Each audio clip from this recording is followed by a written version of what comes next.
हाय सांग माने जय जगन्नाथ शुभ सकाळ। आम घरे गोटे बहुत बड़ कारीगरटे अच्छी जी देखो सका सका मूर्ज पकड़ व्यस्त पूरा जहाँ भी कहतु यही सबुत ही छोट छुआ मान खुशी थाए ना कौन कहते। ये देखो मो सका सका मूर्ज सब पकई नहीं आज शोक उठा टे लेट हो गला तो से डेरी भी हो गला।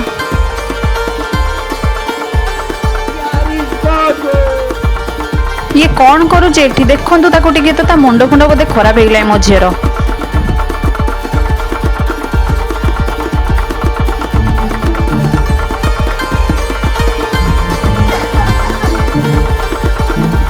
सबु कम सरला पर मुझे सकाळ ब्रेकफास्ट बनवाई पड़े आसी।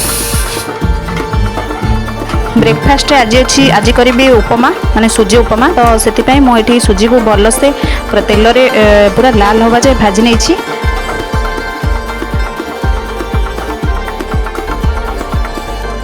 ये मुझे आलमंड को छोट छोट पीस कर काटी नहीं से पकेबा बहुत टेस्ट लगे खायापाई।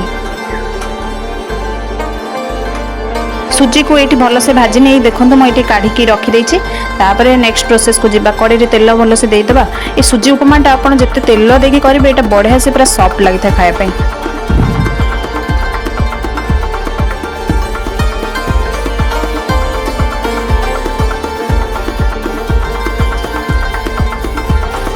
तापर यहाँ सरी आसला कड़े पानी देदेबा आउ पानी देकरी से आम चीनी पकईदेवा कि माने स्वाद अनुसार चीनी टिके सल्ट भी पकईदेवा। तापर आम सुजी को धीरे धीरे ऐड करी बढ़िया से गोलेदेवा। तापर आपणकर रेडी हो यहीटा मोर भी रेडी हो जाइए। देखंतु ता स्ट्रक्चरटा केमती देखा जाउछि टिके भल लगुच ना टिके बोधे ऑयली ऑयली देखा जाउथिबो कारण मुझे टिके अधिका तेल देई करिछि केवल सॉफ्ट होवा पई कि।